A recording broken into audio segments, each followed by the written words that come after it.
Welcome to the Galway Film Podcast, where we intend to cover the process of studying film from a range of different perspectives. Galway now is seen as a filmmaker's playground as such, with an ever-increasing number of platforms to show film and to watch films. We are all embarked on our film studies here. I am here with my fellow classmates Ian Donahue and Megan McKeown-Joyce. How are you doing, guys? Hello. Oh, yeah. So, in many ways, it's a chance to throw ourselves into the deep end with college and with Galway as well, especially as a UNESCO Film City, creatively and in promoting yourselves as filmmakers. Here at the Galway Film Podcast, we wish to give film students another platform in which to talk about their work, and more particularly talk about the process in which we go about getting work off the ground. So I'll start with a very simple question, guys. What got you into wanting to make film? Well, for me anyways, it was my sister. She'd been studying TV and film for years, and she kind of would bring me along to the sets and have me working as a runner. Yeah. So I got into it from an early age. I'd say I was about 8 or 9 when I was on my first set. And from there, just seeing her get into it and how she progressed through it, just I knew I had to get into it. From a very early age, you were exposed to the industry exactly, and the set. So, and that obviously that was quite inspiring. Oh, big time! Yeah. Oh, she's completely my inspiration. Like at the minute, she's over in New York working as an editor. Lovely. So that's kind of the dream. Absolutely. Yeah. So she's still an inspiration. Completely, yeah, going definitely. For the first year. And Ian, what got you into filmmaking? I pretty much just watched films like my entire life. I absolutely loved them. It's kind of I grew up watching things, and just like as I became like an adult, I started getting like jobs and stuff, just doing like just random like everyday jobs and things. Didn't quite like them, and decided maybe I should try do filmmaking stuff because I like it. It makes sense to me. So I came back then as a mature student to like start in the process of filmmaking, and like I love it. It just makes sense. It's interesting because filmmaking is this kind of elusive quality over it. I mean, it seems almost too dreamlike to kind of like actually approach. I think I'm like you. I was kind of geeky with it. I watch a lot of films. Got into a lot of directors and a lot of styles of filmmaking, but never really thought of it as something that I could actually approach and do. I'm back as a mature student as well, so it is interesting to be actually studying something that you love so much, even just as a geek about film. It's brilliant. Yeah, because that's pretty much exactly like you probably phrased it better than I ever could. It just seemed like something that wasn't a thing. It always was like this like dream, like Hollywood kind of like it's just magic that you end up in film and stuff. Yeah. And then when I actually started doing things, I was like, oh, this is something that's like a thing that can be done. Mm-hmm. Exactly. This is like I can pursue this and find what my strengths are in it, and go in and like at the start it was always like, oh, want to be a director and stuff, but like as time goes on I'm like, oh, like there's certain things within that when you knock it down to its different components, it's very interesting to study. Kind of find your strengths. Exactly. So I suppose with Megan, for you've been exposed to it early, so for you it seemed more of something that you could probably wanted to do from an early age. Oh, big. Even we used to make home videos where we'd reenact certain movies and stuff. The same. So from I'd say I was maybe 3 or 4 years old when we made our first one. So from the get-go I always knew I wanted to be, well, at the beginning I suppose I was more into the acting side of it, but then when I was exposed to being a runner and like being on the crew, I realised I big time want to be a director. I mean, it is amazing. I mean, I think when we come in as well we're on the first year studying at GMIT in Clonmara. When you come in your first year, you don't really realise, or I suppose a few people don't really realise how collaborative the whole thing is, and how every different component, the acting, the editing, how it really is important to kind of think of them as separate components to each other, but like a singular thing in the end. But I suppose if you're exposed to it from a young age, you kind of understand it a little bit.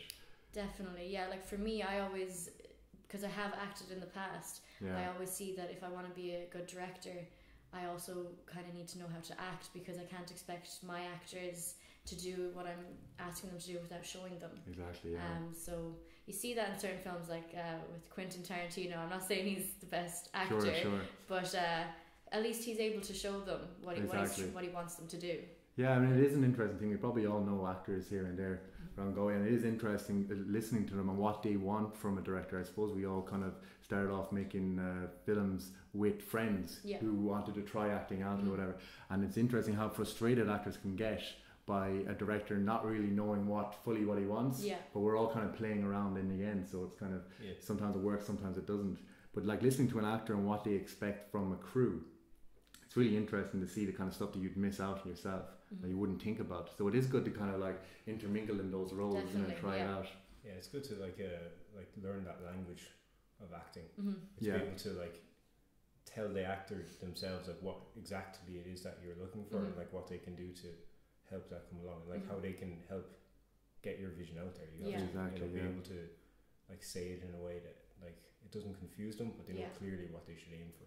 So it is good to have that kind of like background or like understanding of like how actors would take in. That's it, exactly. That kind of stuff. It's, I mean, I suppose all of us have tried doing a few different projects before we even started studying again.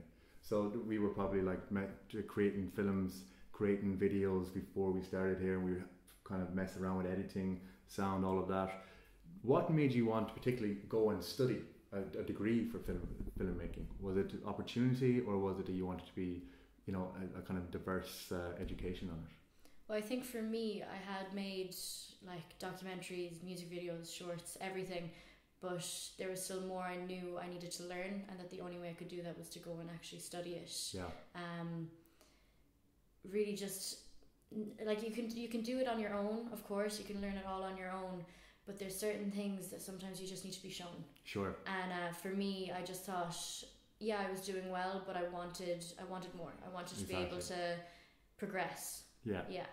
And it's even the confidence to be able to kind of to be able to say that, I mean, that you've had a formal education in some aspects of it, because a lot of it is, I mean, as we know, is like we're kind of blagging our way through it, acting like we know something, even if we're learning as we go ahead, you know.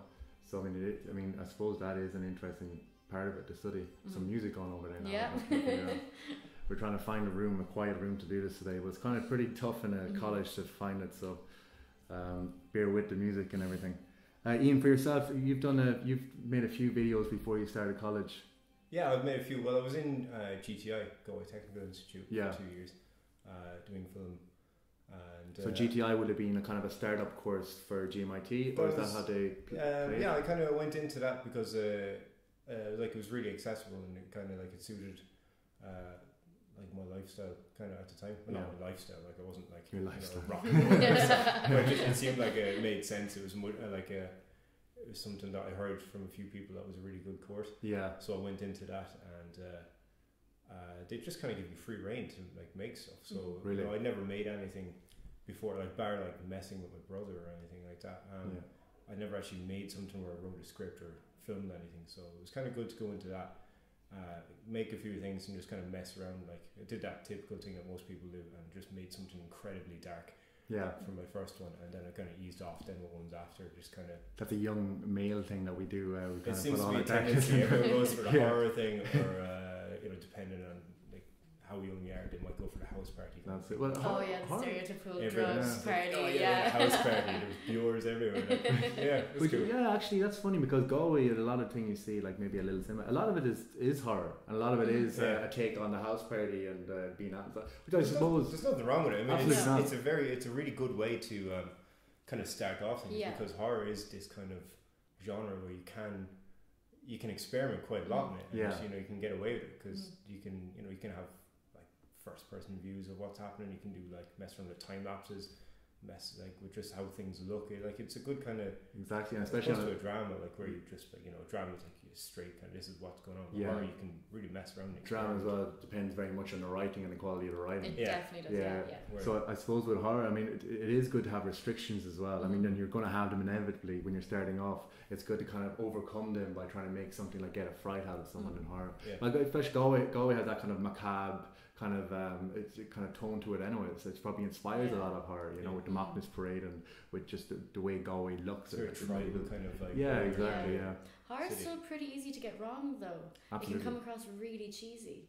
That's it's the line of trying to get it right, and most of them do come across cheesy. I mean, the first thing I made, like I think it's very cheesy, and some people are like, I showed this to my mother, and she's like, what's going on with this? Like, is there something you want to talk about? And I was like, no, not really. I just kind of wanted to go pretty dark and see what happens with it. But it is a very thin line between.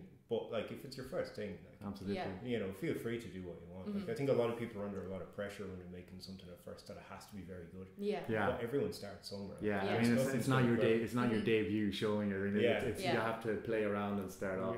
If anything, though, the further you go on, though, when you look back on that, you cherish that first film you made. Absolutely. Yeah. Like, you'll hate it at first, man. Oh Yeah. my god, this is so bad. But as time goes on, you're like, that was fun. That was nice films. Or like the first thing I ever made is the cheesiest romantic film, and I forced my two friends into making it. They wanted nothing to do with it, and it creeps up on Facebook every now and then, and I just it's so funny. Well, hey guys, remember this? Yeah, exactly. Stop putting this up.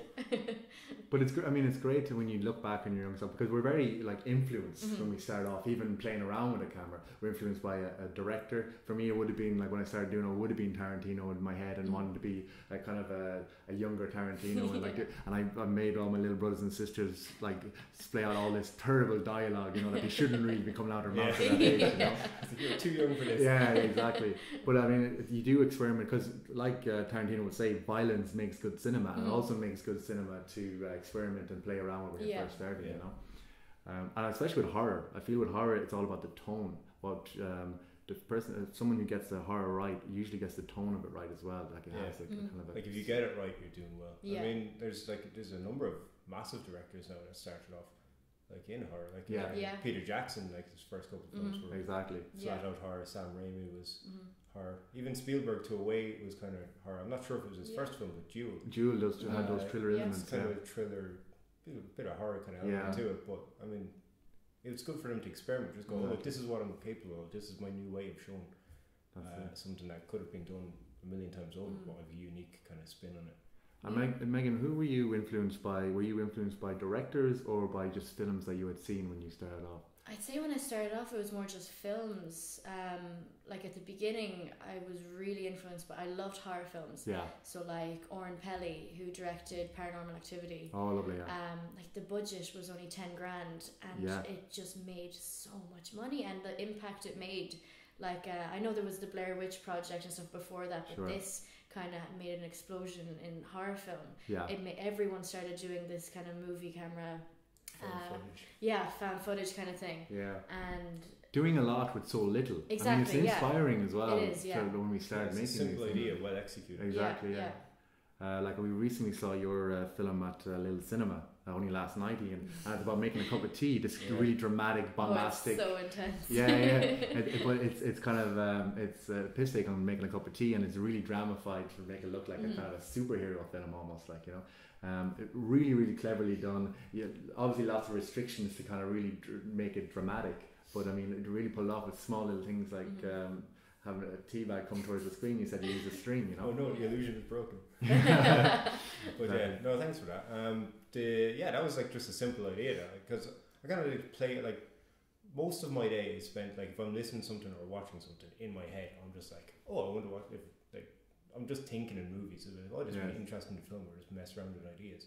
So for that, I was just like, I think I was listening to the song that was the backing track of it. It's really like over the top dramatic kind of thing. And I was like, God, what would be interesting to go with this? I was like, maybe something that's the exact opposite of it, just a contrast of it. So, you know, that's this really dramatic over the top song. And I was like, maybe I'll just make like a cup of tea. And see what we can do with that and just kind of mess around with it. And a cup of tea being so synonymous as well with relaxing and just taking it easy. That's interesting that you had the music first, that you didn't have the script. Yeah, because sometimes if I'm listening to music, I've just like this huge narrative will just come out in my head. Yeah. Which is, I think, kind of helpful. Like sometimes I might come up with something that makes absolutely no sense, but just in that one, it was kind of, I'd floating with the idea for a good while, and we eventually got to a point where like, okay, I need to make something pretty quick. And the restriction on that project actually was that we couldn't use synced sound. I see. At all. So I was like, this is a perfect opportunity just to, you know, make a, like when I pitched the idea, they were like, okay, so what's your idea for the project? And I was like, I just want to make a video over the top of some guy making tea. And the reaction was pretty much kind of like, oh, come on, like you're not going to get. I'm sure they get all sort of pitches. But like, you know, filmed it the way it was filmed, put it in the edit, and when it came out, then like halfway through, they like seeing what was going on there. Oh, okay, we see what you meant. Like it might, I probably could have explained it a lot better. But at the same time, I wanted that element of surprise, even for the lecturer, just be like, oh look. Are you great actors as well? Yeah, they did a fantastic job. They were also like more than willing to, like I didn't have this solid idea. Like I knew what I wanted to go for, but I was open to ideas. So there was a couple of ideas that they'd have through it. They're like, oh wait, what, you know, would it be interesting to do this? And I'm like, yeah, brilliant. Especially there's a shot. I feel like I'm just promoting my video. It's The Tea by Ian Donoghue. You can see it on YouTube. Look it up on the YouTubes. But there's one where like it drops into a teacup, and so afterwards last night I was like, how did you manage that? I asked him myself. That was yourself. And I was like, it's pretty much rolled a piece of paper up and just put it in. Just like so many inventive ways of doing it. Yeah, that was a really smart way of doing it. But tell me, I mean, so you had made that film a few years ago. You showed it to an audience kind of outside of the college circuit for the first time last night at Little Cinema, which probably people are aware of. It's on Roisin Dove every month or so. I mean, how was that for you? Because you had to go up and you had to have a little say on your film before you went up. You had to go up stage. That was your first time doing something like that, right? That was my second time doing something. I put something in 2 years ago to the cinema as well, but that was like 2 years ago. Sure. Like, you know, that's a million years, like if you're in certain ways. But it was terrifying for me because I'm not particularly that big on public speaking. And I knew I was doing this like 3 weeks ago, so I had 3 weeks of going, oh, what will I say when I go up? And things. And it's just kind of just like you try and pretend that it's not like a big important thing to you. That you're like, oh yeah, I'll just show people. But of course. At the same time, I've spent like hours and hours and hours making this thing and editing it, and you become like very connected. It's like a really personal thing. Even if like you finish it, you're like, oh, I don't like it. I see a million mistakes in it, but it's still something that you kind of put yourself into. Absolutely. So it's kind of going up, and I knew there was feedback from people before on the thing, but I was still like, it's almost like I feel like I can always do better at something. So I can like everything I ever do, even if I'm, you know, if people are like, oh, that's quite nice and stuff, I'm like, I can see all the problems in it. So when I was watching, actually I didn't watch the thing last night. I just looked at my hands. But it's still having to go up and be like, oh, here's something that I put like a bit of myself, even though it's a completely over the top kind of piss take. Exactly. It's still kind of something to put myself into. So it's interesting with filmmaking in particular, because I'm sure, I mean, not everyone's a public speaker, not everyone is, you know, comfortable with crowds or, you know, even self promotion, you know, and there's a huge part of that in filmmaking. How are you finding that to? Well, with me, I used to be so bad with public speaking. I'd be panicking, having panic attacks and everything. But the thing is with film, especially if you want to be a director like me, you have to be able to pitch. Yeah. So for me, any chance I've ever gotten to do any public speaking, whether it's a debate or pitching, presenting, I've always taken it. It's a huge importance. It is. It really is. And like, you do get better, and it does get easier. Yeah. But the nerves are always going to be there. But if anything, that kind of makes it a little bit better, because you see the passion in what you're presenting or pitching. Exactly. Yeah. And you're quite you're quite ambitious in your goals to be a director. Yeah. You did pitch something in college and stuff. How did you find trying to translate your vision to a crowd, trying to let people know what you intended to do? Definitely, imagery is very key. I find when you're pitching, and being able to paint a picture with your words. And you have to include the audience in it, ask them questions as well as telling them what the project is about. Because it brings them in, and like, it's almost like having a conversation with them. You just want everyone to be comfortable in the room, and once you start painting the picture for them, you'll see people start to think about it, and you can see that they're going, oh yeah, I get it, I see it. Exactly. Because it is an interesting thing, because I mean, as your director or as a would-be director, you're going to have a certain vision in your head and a certain way that you would like it to go. And obviously you need every part of every part of it to work in order to make it work. But it's very hard to kind of translate what you want sometimes. It is, but I would recommend practicing your pitches before you go and do it. Like for me, I'd do it at home. I'd pitch it to my mum, pitch it to my dad, pitch it to a few friends, and see, like, I'd get them to ask me questions as well, so you're prepared for literally everything. And like, the first time you pitch it to someone, you're gonna see that they're coming with a completely different picture of it. And that's where you kind of realize, okay, what am I saying that's making them see that instead of my vision? And then once you get it down and work with it, the time when it comes to actually pitching the idea to the group, you have it down. Your sister, your older sister, probably pitched a few things to your family and practiced that with you as well. Yeah, so she would have. That, I remember there was a couple of times where she'd make me. I'd be in the room with her, but I'd have to turn my back to her because she couldn't look at me. I see. But then in time, then she'd be able to just do it again, like a conversation. Exactly. That's what it kind of. You have to be very involved with the people you're pitching to. It has to be like a conversation, or else you're just standing up there talking at them. That's it. Yeah. That's it. It's probably one of the reasons why we go and study, so we do have peers to bounce off and to work with. Yeah. And I suppose that is a great thing with being in a course like us as well in GMIT, is that people are very understanding to people who are going to be nervous. They're going to wait it out. They're going to nod along sympathetically, or as acting like they understand. Yeah. So I mean, that is a big kind of like comfort blanket for you at the early stages of pitching. Of course, yeah, and you have to be open to feedback if it's good or bad. Yeah. I mean, especially in film, rejection is a big thing that everyone has to become comfortable with. You can't be afraid to take the criticism, because it is going to help you completely. And it's constructive. Exactly, yeah. They mean it well. Yeah. For me, anytime I pitch, I always, for instance, when we were pitching to our lecturer for documentary, I asked people in the group, how did I do? Is there anything I could improve on? And that kind of thing. Yeah. And I got some great feedback from it. Exactly. Yeah. I suppose that having your peers doing exactly what you're doing as well is just a great way to find out how you're doing. Exactly. And kind of bouncing off. Yeah.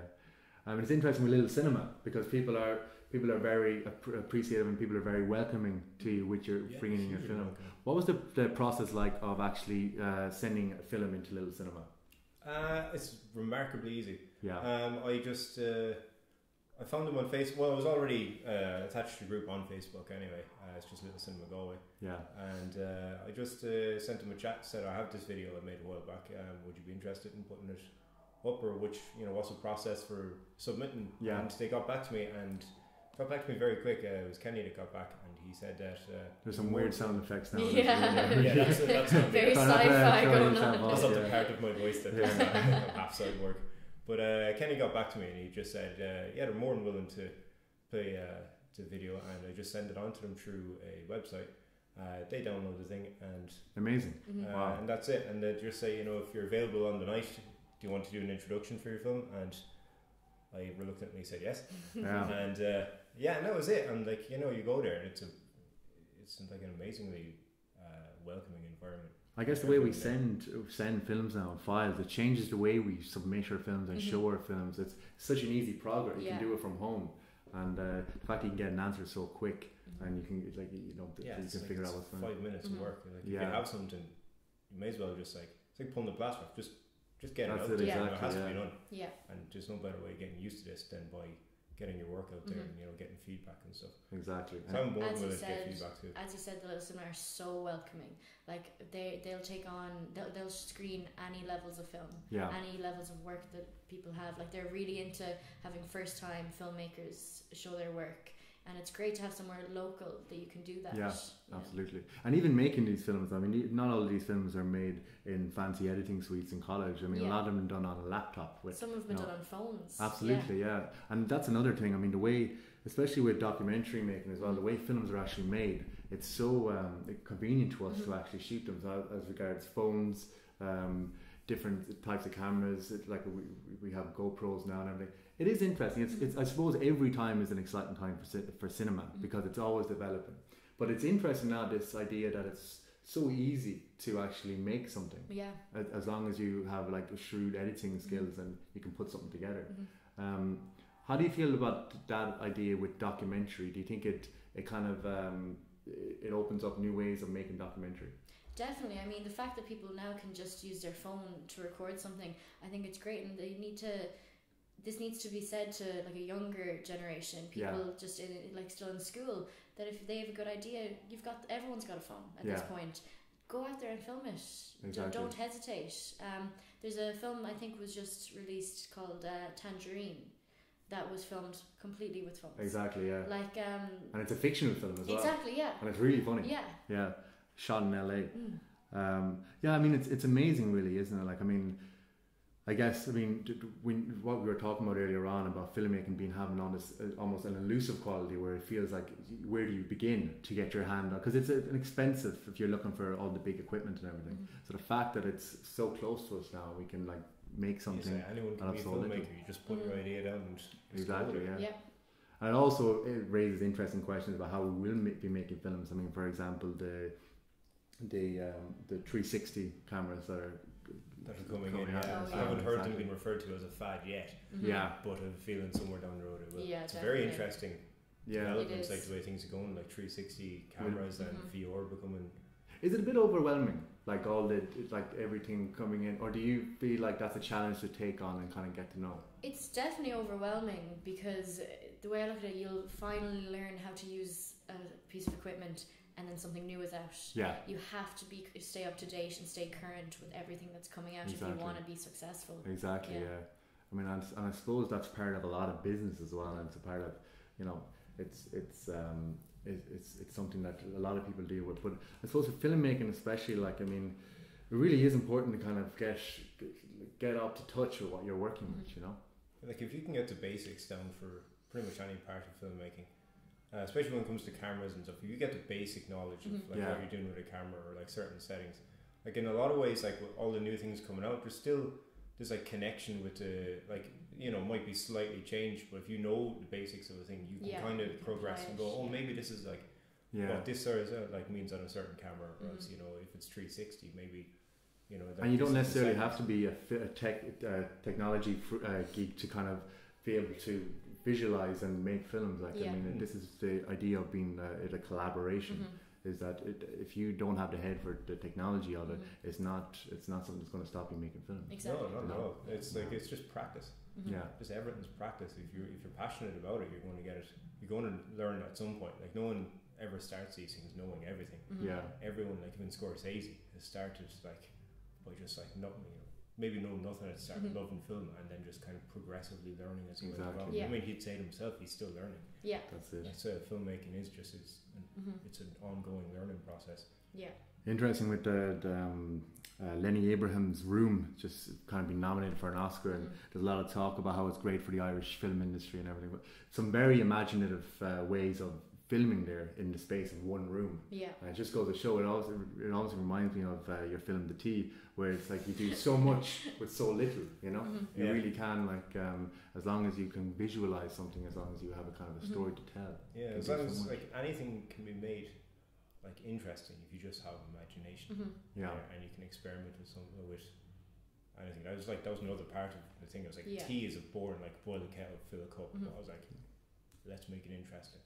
See what we can do. And they definitely, in the room, they made that one room feel almost like a world. Like I know within the story, like not really spoilers or anything like that, but they do talk about it because, you know, for them, for the kid, I mean, that's all he's ever known, and they do kind of say this is the world that we have, and everything else doesn't exist, but they do create that world very well in that film. Like within that room, that's a tiny space. It's like 10 by 10. And before we started studying film, or like going into this course that we're doing now, as both of you made your own thing, your own work and everything, and I suppose you had a lot of kind of say, and a lot of you were the driving force behind it. You probably shot and edited because, you know, you were working on your own. How do you find out collaborating with people coming in? Is this something that you need to really kind of like train yourself to do, to kind of be able to let go of certain things and be able to direct other certain things? I mean, how do you find the process? 100%. Like, I'm so used to kind of directing, editing, writing, doing it all on my own.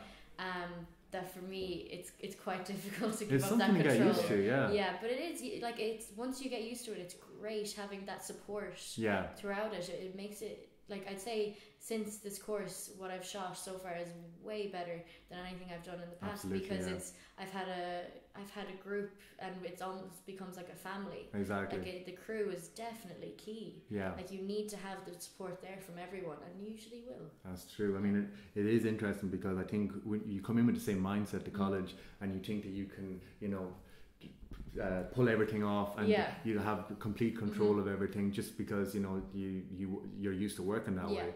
And then you realize that the most important thing to do actually is to kind of segmentize it and let people do their damn jobs. Yeah, you know, exactly. and kind of step away from it. Yeah, you know, that's the biggest thing. Knowing when to step back and realizing, okay, no, this isn't my job. I need to let them do this. Exactly. Yeah.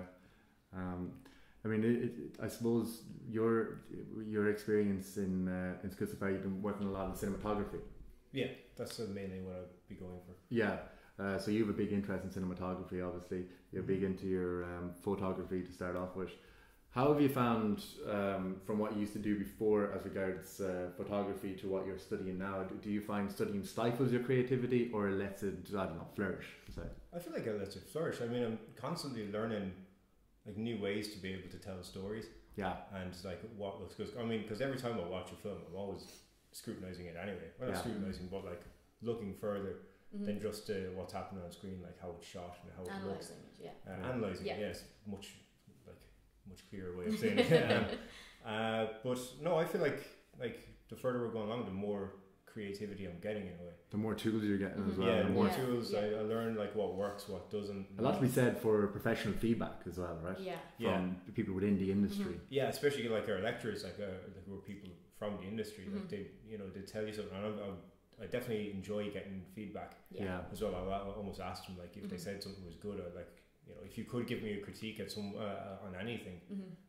Please do, because it's amazing how far that goes, a critique, even a small written critique. Yeah, anything at all. Because then you're like, a critique is it's the person, like, it's not a bad thing. Yeah, it's like this could be better if if you expanded on this, or if you maybe dropped a bit of that, and then you're like, you take that in. I mean, there's nothing. It's all helpful. Yeah, and you take it in. You're like, oh, that will actually help, and you can apply it to the next thing you're doing. And, it's all it's better than someone just going, oh, it's fine. Sure. Yeah. Because that doesn't really mean it. It's nice and all, but it's better to get something that can help you expand. Someone who's not emotionally invested in how you're going to be emotionally invested in it as well. You can step back. Because in a way, you have to kind of disconnect you from the work, or disconnect yourself from the work you've done, and look at it critically. Like if anything I've done, I'll look at it.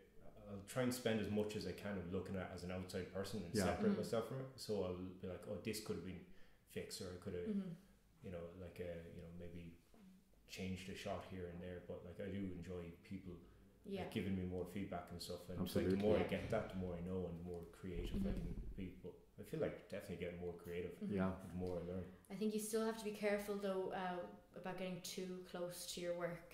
Like, I think as a director, you're going to feel like there's always something you could have done better. And once you get the good feedback from everyone, and they're like, nobody's saying you can change anything, you will still sit there and watch it and think, oh, I could have done that. Yeah. So you have to be able to take yourself away from that as well. A lot of it is letting go, right? Yeah. Yeah, it's interesting, especially when you see, I suppose, especially when you see your work, and like our work is shown to our peers here in classroom, especially when you see it up and saying, you're like, when it really didn't turn out how exactly I wanted it to be, but the fact that it's shown and it's made, you do end up letting it go in a way, because it's part of the past really, and you can work and go back and work on it if you wish. Just what you were saying there about analysing films and stuff. I mean, I suppose we all come into this as film geeks in a way. Yeah. Do you think studying film has ruined watching films, or do you just think it's made them more? Do you think it's made them more like an experience watching them, or do you think it's easy to step away from watching films without critiquing them? And that's been something that's been asked actually of me like a couple of times over the last couple of months. Yeah. And I don't really think so, because I kind of, before we did this, I already analysed films. I'd be watching something and like one of my friends, for instance, has no interest in filmmaking. He watches films, but he's got his own specific like genre that he'd like, and he'd watch something and he'd go, oh yeah, I really like that was great. But then I'd come along and I'd have to be put a damper on it. Like, oh well, it could have been shot a bit better, maybe the editing was a bit I hate guys like stuff. You it's just but there's no malice to it. It's just I kind of feel like it's more for myself than I'm saying it. It's like, maybe if I was to do something, that's something to be aware to try and avoid doing. Yeah. But to the people in the industry, just not a smart ass film student. No, I wouldn't be like a rude or anything. But like I see, even in a terrible film, I do. It's not just like, oh, I'll point out all the bad stuff in it. Like, I do actively look for stuff that I did like about something, which I think is kind of healthy. Like, you need to understand that language of film as much as possible. But it gives you more of an appreciation for what they've pulled off as well, when you know how much work has gone into it. I mean, everyone's got something that they do right in a film, even if the film is like it like just doesn't come together in the end, but there's still something that works. Sure. And you can take that from it. But like since starting in college, I don't think it's like stifled anything at all. Yeah. I think I already thought like that anyway. Yeah. But it's just given me more of a larger understanding of like how I can verbalize that kind of stuff or write it down. I suppose we're right next door to the I Cinema, so I mean we get student rates on a Tuesday evening, which is great. We get to go see films that we probably otherwise wouldn't have the time to go see or even could afford. All of us being poor students, I assume. So Megan, do you feel like your relationship to cinema is as healthy as it always was? Especially as since getting into film, I mean, like Ian, I always kind of analysed them as well, but definitely since I got into studying, I'm analysing it completely. I find myself, if I see a shot that I really like, I'll be like, oh, I wonder how they did that, and I'll find myself kind of going into thinking about that, and then I'd be like, oh crap, the movie, and having to come back to it. And same with like if it's edited well, I'll be like, oh, that's fantastic, and trying to figure out then, oh, who edited this, and it's sometimes hard to focus on the movie if it's, now that's saying if it's good. If it's bad, I'll find myself just being like, oh my god, that shot, and I do think I'm a hard person to watch a movie with. For my friends that wouldn't be into film, because they'll be there enjoying it, and all of a sudden I'm like, did you see that? Like exactly, that's terrible. The irony that we're the film, we're the people who do films, and we're the ones that ruin it for everyone else. Ripping them apart. I'm going out with someone who, like, for film, it's about escapism more than anything else, and I think you kind of need to kind of, like, for myself, I put myself in that kind of escapism route, and even if we're watching a film that I would deem as not a very good film. They can still be enjoyable because that's what it is. So I think in a way that kind of pulls me down to earth as regards watching film. But mostly what I watch, especially on my own, would be thinking about an essay I'm going to write for it, or how it's going to evolve into my studies and all that, which is, I suppose, an interesting way, because we do love film, and the relationship becomes a little kind of perverted in a way when we start studying it, which I suppose everything in life that works, like, no matter what happens, we're like, oh, I wonder what that meant, or I wonder what's going on here. I can't switch off sometimes, so. That's it. Like cinema is still a lot just escapism for me, just like go into this different universe, exactly, an illusion of another universe, but at the same time try and take in that information. Like, how could, if I wanted to do something like this, how could I apply it? Just on the starting off in film, and obviously the basic things we need are a script, and we know already how important the script is. As regards starting off writing your scripts, how do you find that process? I understand you've started going to the theatre room, Megan. I have. I actually just I got picked to direct a play written by Peter Shine. The play's called Alice Gordon, and it's definitely interesting because I've directed film, but I've never directed a play before. So there's definitely similarities, but there's things now that I have to consider, like pitch, and like movement. I mean, on film you need your actors to stay in spot, to stay in shot, and here you want them to use the space and move around and be expressive. So there's things that I've never had to look at before, but it's great. The theatre room, if anyone is considering getting their scripts out there, whether they wrote it for film, it can definitely be applied into a play, and I definitely recommend it, or if just directing. I mean, it's interesting because they do go hand in hand, theatre and film. In a way they're very different, but I mean, you need to be able to learn how to work with actors, you need to be able to learn how to work with theatre actors in film, and all that kind of stuff of movement and the choreography we've seen is very interesting. I mean, I know Little Cinema have they're going to come up with a way of getting students to put in a film at one take, and that's going to be shot in a lot of ways. People are going to read like almost like theatrical, So it is very interesting how the two go hand in hand. And theatre room is a great resource as well for getting your scripts out there. Another example of why Galway just continues to kind of like be a growing platform for young or developing filmmakers. Definitely, like Galway's always been known as the city of arts. But I think really in just the past few years that's actually true.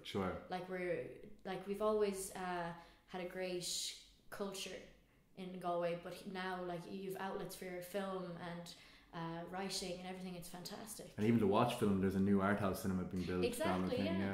Which is interesting to see. I mean, I suppose when we first came in, we were told that now Galway is a UNESCO city of film. To be honest, I didn't really know how that related to me in a way. But the fact that we have studios we've built in Galway, we have loads of different incentives to make film. It is. I mean, we're pretty lucky. We're pretty blessed to be here. Exactly. You know, I mean, and we probably didn't realise that even growing up in Galway. How we're definitely like in a very good time for filmmaking. Absolutely. We're in the right city at the right time. Yeah. For this kind of thing. Yeah, our future in film looks kind of bright. Sure. I mean, the UNESCO, as you were saying, like I didn't quite know when I heard it first. It's like, well, how does this really like? What does this mean for me? But like over the last couple of months, I'm like, this is a big thing. Like, we should consider ourselves very, very lucky. That we're in the city. Like, there's only 4 or 5 other cities in the world. 5. So like, we got incredibly lucky that we. That idea as well. I mean, the future is bright. I mean, I suppose as film students, we're kind of the lights go on and off all the time. And what we're told, as in, you have no future. You know, you need to be very, very good or promote yourself, or very lucky to get your stuff out there. I mean, how do you feel about that? Do you feel confident about your future? I mean, obviously we're in the first year, but do you feel confident about your future when you get out of here and get your degree? I think the thing with film is you have to be confident. Yeah. If you don't have the confidence, it's just not going to work. Sure. You have to be driven and motivated and be inspired to work in the industry. Because no one wants to work with someone who's doubting themselves all the time. Yeah. You have to be, like, it again comes back to pitching. You have to be able to sell yourself. Exactly. So if you're not confident in yourself, how are you going to do that? Even if you have to pretend it first. Exactly, yeah. And if you kind of get it through that way. Yeah. But it is interesting because you do feel like a lot of the guys who've been successful have been guys who like work tirelessly, obviously, but also promote themselves in the right way and just went for it. Where other people tiptoed, they just dived right in, you know. Yeah. So it is a kind of something to think about when we talk about bringing out our first films and stuff. You know, I think it's a good idea to not even think about it like in a way that like, oh, you have no future, or else you could get something or you couldn't.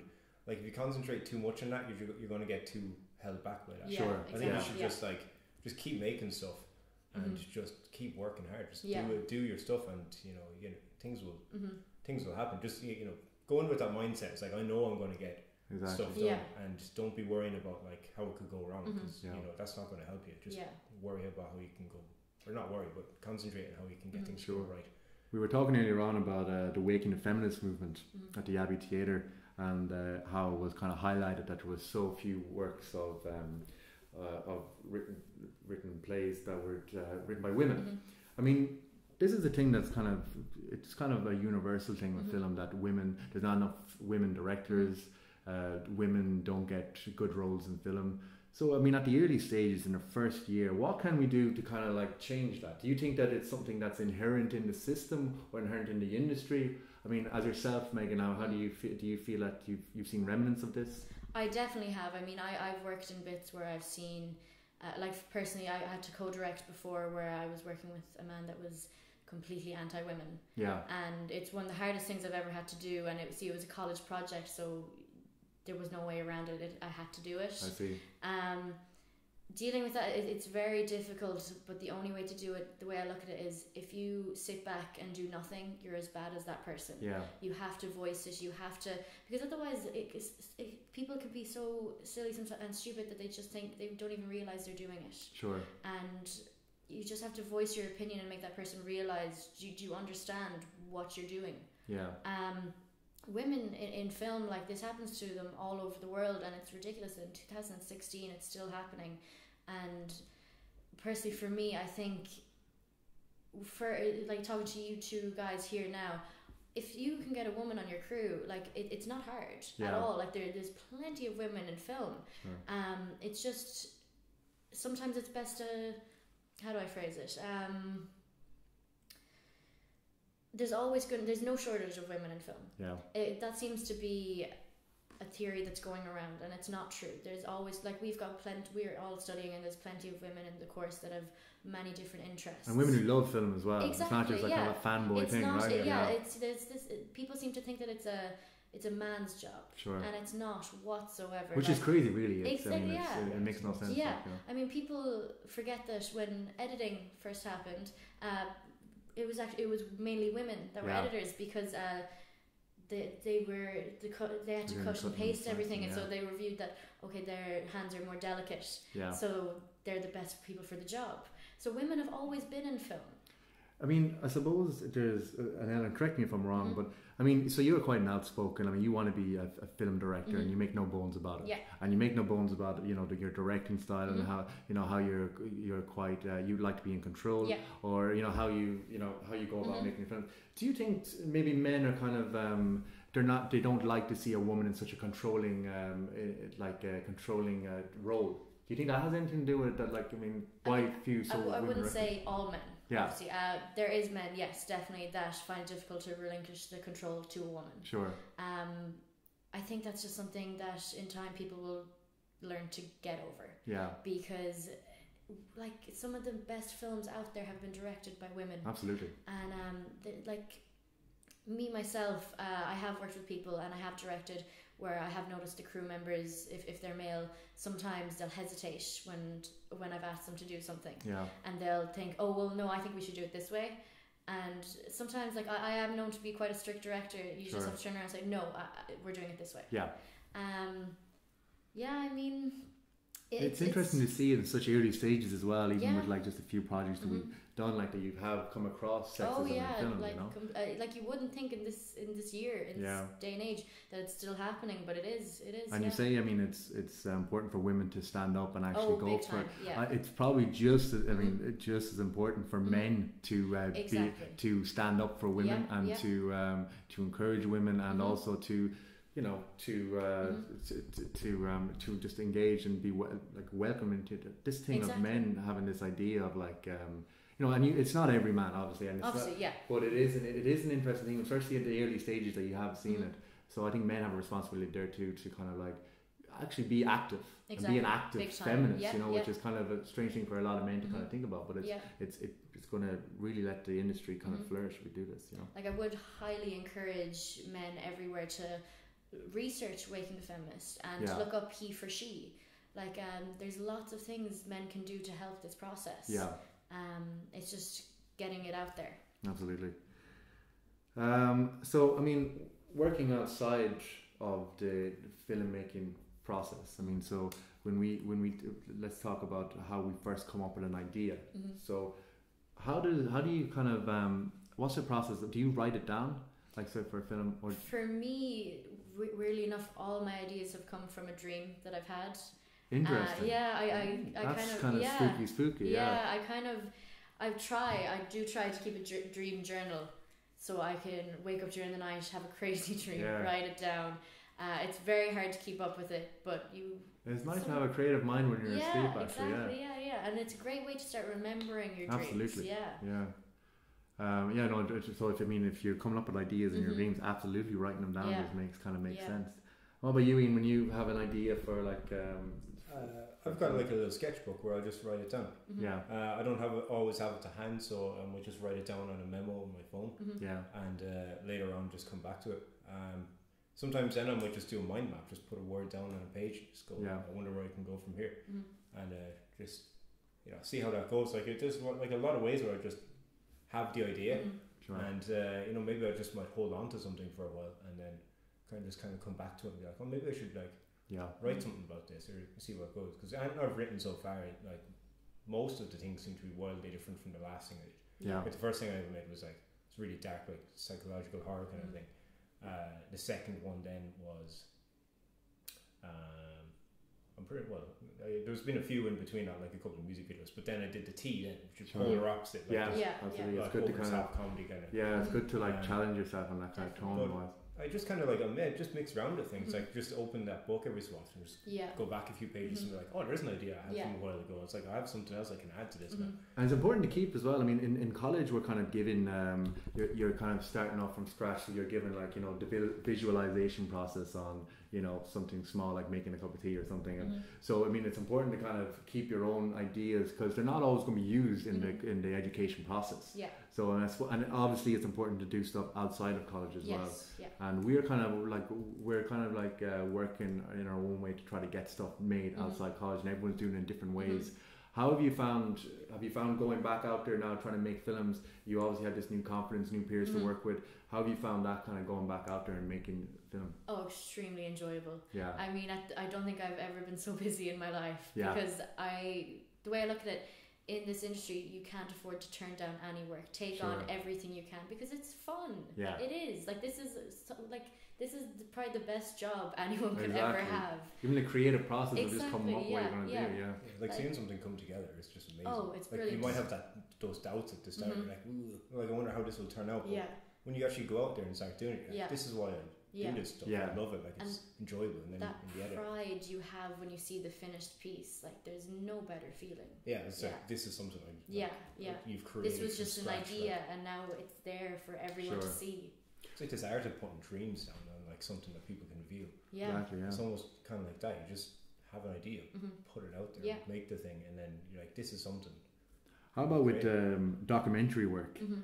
Megan, I know you've tried your hand at it as well. Yeah. And you know, like certain things like contributors and stuff. I mean, Mhm. how do you find that idea of like, first of all, approaching a Mhm. contributor to make something wish, and second of all, filming outside and stuff. Do you Mhm. find you're confident enough just with that camera out there, not necessarily getting a release form from everyone? I mean, especially on the streets and stuff. How do you find that whole thing? Oh well, release forms are really important. I mean, if you want your work to go somewhere and you want to put someone in it and you haven't Right. got that release form, you can't necessarily. What if you're can't shooting really in go public? somewhere. If you're How do you going, go around that? yeah. Like I've shot around Shop Street a lot, which I find is great fun. Yeah. You just have complete freedom and you can just play with it. It's Exactly. yeah, no, I really enjoy it. But it is an interesting thing to be mindful of, isn't it? It is, of yeah. people who don't necessarily, and this they see it as a craze. Everyone has a camera now. Why Mhm. can't I just walk down the street without being filmed? Yeah. You know, we're probably filming more than we could ever Mhm. imagine. Mhm. Yeah, if you're 10 walking years outside ago. at all, you're pretty much on camera. Yeah. I But like, suppose it goes into the ethical side of it, Mhm. like, but or even just to be mindful of other people's rights, kind of side. Yeah. Of it, yeah, you know. I mean, like you're perfectly entitled to film out in those areas, but people will. And like, yeah, I've had one occasion where I was filming on Chop Street as Mhm. well, and someone had seen the camera and Yeah. they came up and they're like, "Oh, was I on Yeah. camera there?" I was like, "I think I caught like Mhm. legs or something Mhm. like Yeah. that." And they're like, "You know, do you mind like not using that?" I mean, they Mhm. didn't phrase it so politely.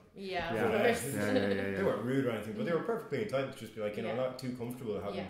myself on that. And I could have very well just been like, Mhm. well, you know, I just got your legs, but like it's public space. But you know, Yeah. they didn't Yeah. want to, so I was just like, yeah, that's okay. And I Yeah. just, you know, I just got rid of the thing. There's, Mhm. you know, it wasn't anything that was an important Yeah. shot. Like it Yeah. didn't identify the person. Mhm. But you know, if someone has a problem, like Mhm. you know, you don't want to make enemies or. No, you don't. You know, just be It- rude or anything like that. You know, Exactly, you're entitled to walk exactly. down the It street is kind of a bit of invasion of privacy. Yeah. It is, but I mean, the way the world is going, as you guys said, you're constantly being filmed. Yeah.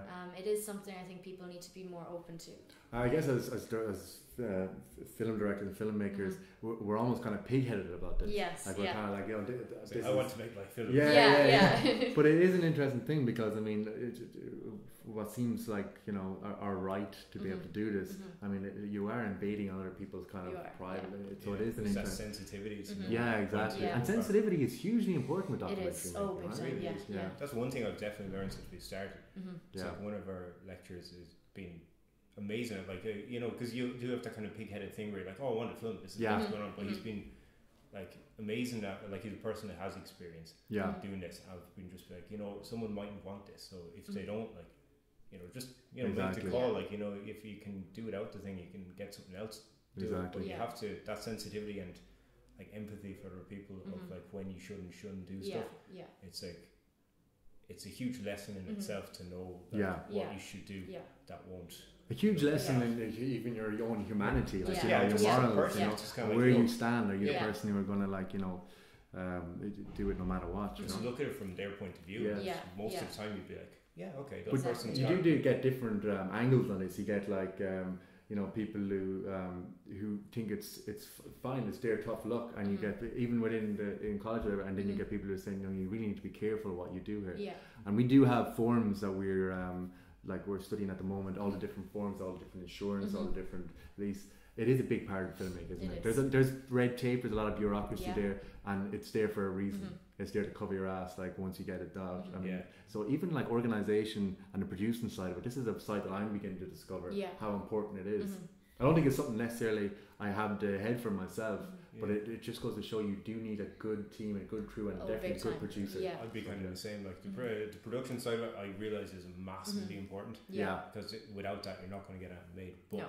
I don't have the head for it. Some people I feel are just born at being brilliant Yeah. at this, Yeah. like where they could produce a thing in like 5 hours and we have everything organized. But to me, I'm just like very visual and stuff. But I do know that needing them there just to get everything that needs done, like insurance, release forms, knowing when and where we can do certain things when it's available, hugely important. And that's something that we've definitely learned over the last few months. Like that, like there's the filming and stuff, but before filming ever even starts, there's this like mountain of other paperwork and organization that has to go into it first. So it's good to know that. Like even in like a short film, you watch like 2 minutes long, you're like, these people must have worked a long time to get this stuff done. To get to that stage. No, I'm actually starting to explore producing myself, and the biggest thing I found is just timekeeping. You have to schedule everything. You need to be on the ball, right? Yeah, always have pen and paper, because I found like I'm actually producing 3 short films at the minute. Yeah. And if you that's a big undertaking. It's a lot, yeah. And that's 3 different crews, Three different crews, yeah. But as I said earlier, you can't afford to turn down work, and like there's always time. Exactly. It's down to scheduling, and because the thing is, I always will come up with an idea, and if I don't write that down, it's gone. Sure. Yeah. So when it comes to producing these things, I will always have pen and paper with me. Yeah. I suppose just to finish off, guys.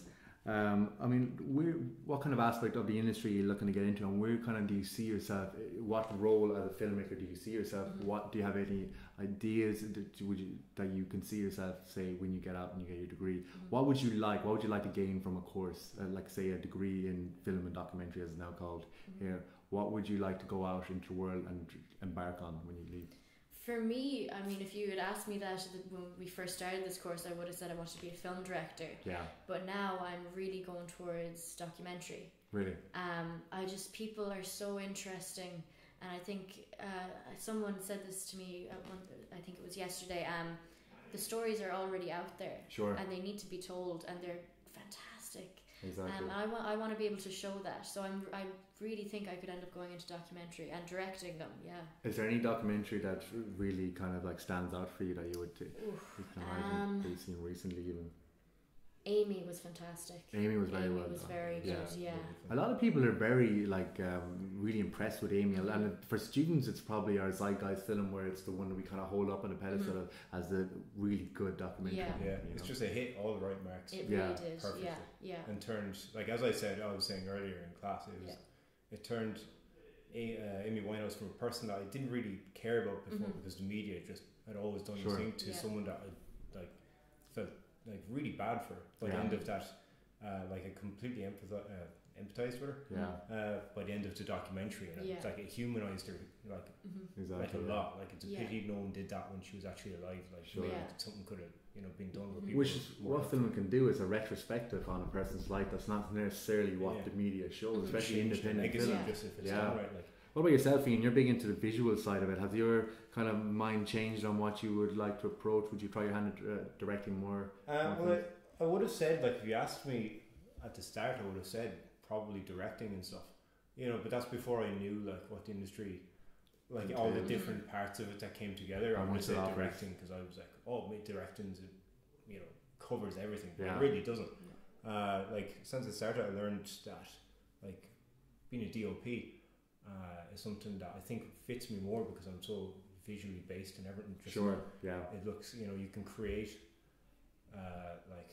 just really beautiful films. The film you worked on, Lost Skies, where you did a lot of outside work with the weather and everything, absolutely beautifully pulled off. Fantastic. That's unbelievable. I mean, and I can imagine it took a lot of patience and a lot of planning out and a lot of kind of just waiting for the sky to pass over. To do like 10 seconds of a time lapse, you're filming for almost 2 hours.